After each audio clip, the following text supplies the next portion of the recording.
sedikit profilnya. Siapa tahu kalianlah salah satu jodoh terbaik untuk janda kaya yang belum mempunyai anak ini.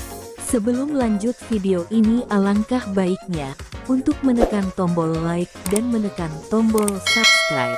Dan saya doakan semoga Anda yang sudah mendukung channel ini selalu diberikan kesehatan, kesejahteraan, dan mudahkan segala urusannya. Allahumma amin.